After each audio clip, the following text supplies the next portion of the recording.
friend, Ambassador Christian Tudor, the head of delegation of the European Union in Kuwait, my dear ambassadors and colleagues, Assalamu alaikum wa rahmatullah wa barakatuh. It really gives me a great pleasure seeing you here in good health, shape and form, albeit virtually. Hopefully in the coming weeks and months we can have another meeting where we can have a more direct interaction, where we can talk about all of the regional topics that surrounding us. It is with great honor that I'm here participating in the ceremony to highlight the first anniversary of the official inauguration of the delegation of the European Union to the state of Kuwait. This momentous step is a strong indication of the deep historical and enduring relationship between Kuwait and the European Union. Since today also is the 14th of July, I'd like to congratulate France on their National Day, wishing for France and its people long-lasting peace, security and prosperity. This month as well coincides with Germany assuming the presidency of Council of European Union for the next 6 months, as well as the presidency in the month of July of the United Nations Security Council, which as well presided in 3 consecutive months by EU members, Estonia, France and Germany. Moreover, and in light of COVID-19 pandemic, I'd like to convey the heartfelt condolences from His Highness the Emir, the government and the people of Kuwait, to all those who fell as casualties from the EU, from this pandemic, as well as to wish a speedy recovery for all those who are under treatment. We are all united in facing this deadly disease. Thus, we must join our effort, resources, and knowledge in order to fight this pandemic. Ladies and gentlemen, the relationship between the state of Kuwait and the European Union is unique and might be considered as a role model for others to follow. Among the multifaceted aspects of cooperation that exist between our two sides, I'm going to shed some light on our bilateral cooperation first, and then GCC-EU, and then Arabic and EU. On the bilateral relationship, as His Excellency Ambassador Tudor mentioned, Kuwait is the first GCC country to sign an MOU on cooperation agreement with the European Union, which is a cornerstone in our bilateral relationship. It also has resulted in the convening of the first senior official meeting between both sides, also a first for GCC countries. In November 2018, in fact, we are proud that the next senior official meeting is slated in the next couple of days, on the 16th of July. This cooperation agreement has opened doors and paved the way for both sides to establish dialogue and to engage in detailed discussions in areas such as trade, investment, economy, human rights, security, and humanitarian assistance and cooperation development, as well as combating terrorism and many other issues. Our commercial balance for 2019 between Kuwait is over $10.8 billion. My second point regarding the GCC and EU relationship, and here again, I would like to reiterate what Ambassador Tudor has said. We appreciate very much the support of GCC in supporting His Highness's all of his mediation effort and the rift in the GCC. Since day one back in June 2017, EU and the members of EU were the first to notice the gravity of the situation and what it would entail as a very negative repercussions, and especially in the cooperation between GCC and EU. And that's why they were the first to support openly the efforts of His Highness the Emir in his mediation effort and try to bridge the gaps and bring all of the parties concerned into dialogue. So we would like to first to underline it and to commend the efforts of the EU in this this regard. Also, just 7 years after the establishment of the GCC in 1981, in 1988, both sides felt the importance to bring both dimensions together, and that's why we have signed with the EU GCC, with the EU treaty on this of a cooperation agreement, and it has been a successful one in several aspects and in domains, and especially on the political consultation. On the political consultation level, there was several meetings between the Council of Ministers from both sides, and we hope that after COVID-19, the Council of Ministers should resume all of its work, and especially on the light of the current challenges that faces the world in general. Saying that, after 1988, there is still a pending issue with the GCC. The GCC is the FTA agreement. We hope that, again, with this pandemic, some challenges now needs to be accelerated in its resolveness, and trying to find a path where there are some obstacles and how to handle those obstacles. And during some of my talks with my dear friend Joseph Borrell, I have mentioned this matter, which is very important for both of our sides. And I'm saying that because the total trade of GCC and EU is over 121 billion euros. So you can imagine that such a matter that has entailed over 32 years, now it's maybe opportune time for it to be dealt with in a very serious and promptive matter. My third aspect is the Arabic and EU relationship. And in this regard, I only have very and strong positive expression to the engagement that the EU has with the challenges that we face. If we go to Yemen,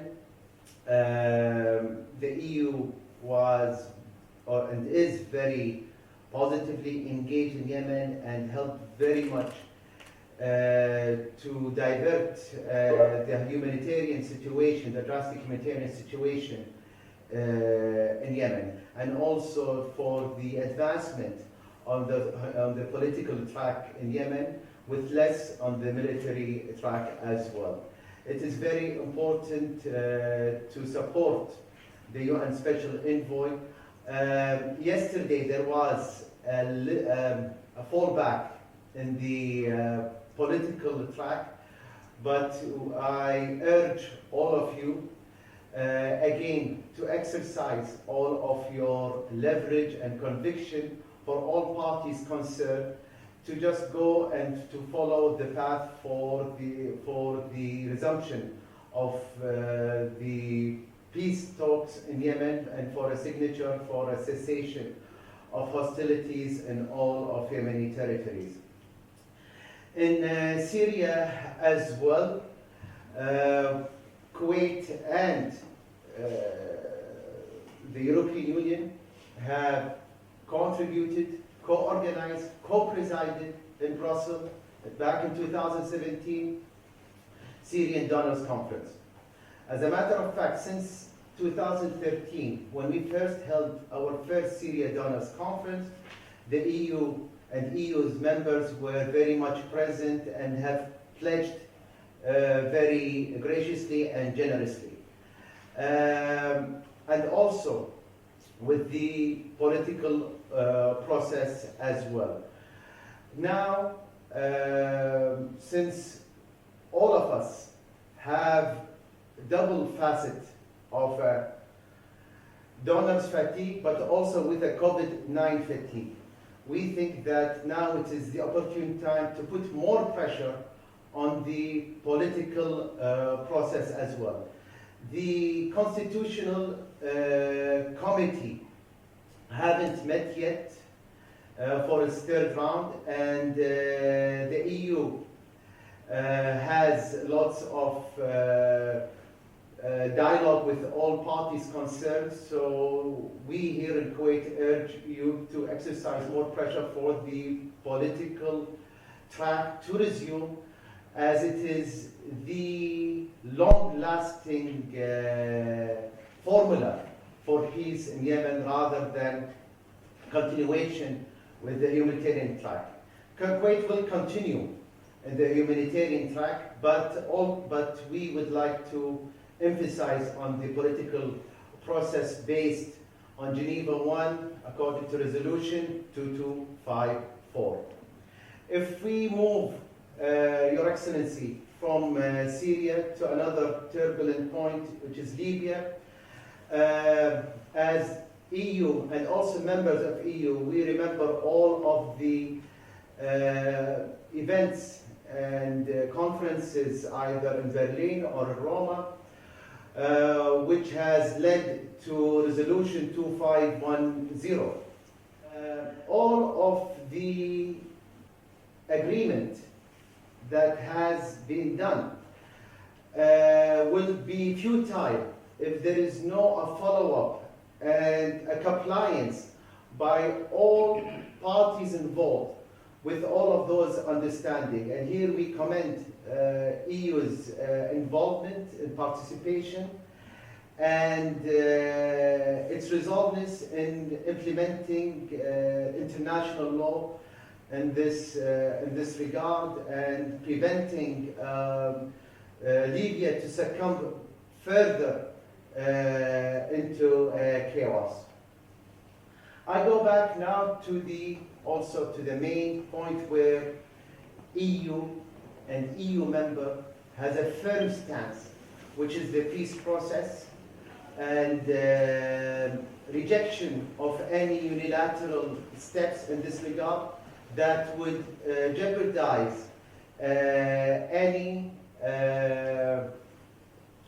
moving forward in the peace process and would jeopardize the two-state solution. We have heard several times from the EU on the importance of international law, importance of international legitimacy, and anything beside that is a very dangerous precedent. As a matter of fact, I recall very well during the first very historical Arab League EU summit last year in Sharm el-Sheikh, where the president of EU reiterated this position strongly and warned against any unilateral action that would put into danger the peace process. I commend very much as well, beside the public statements from my colleague, Mr. Borrell, and also from the EU, and also from other members of the EU. I commend also the visits that has held recently to the region and to the Palestinian territories as well.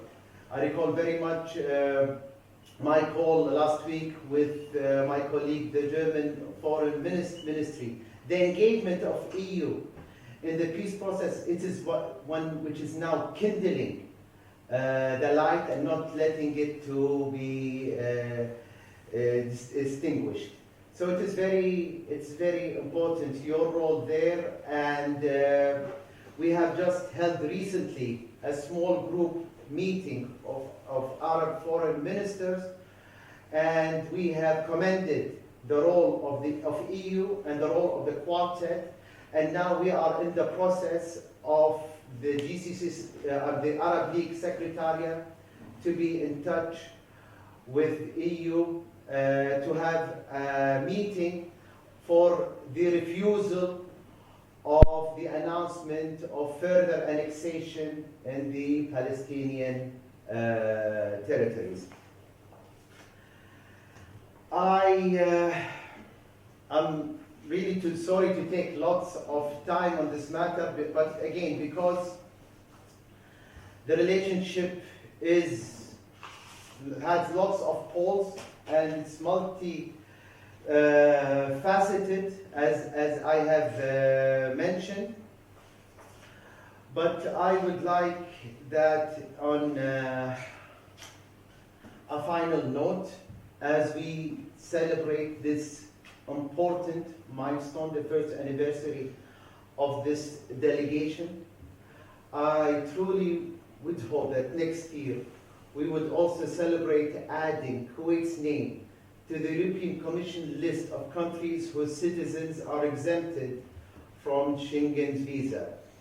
As you are all aware, Kuwait has taken serious and genuine efforts in this regard, and look forward to continuing its discussion with both European Commission and Member States on ways to move forward.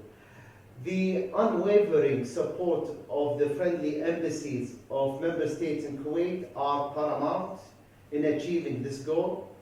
I am thankful of all your efforts in conveying Kuwait's wish to achieve this goal to your capitals.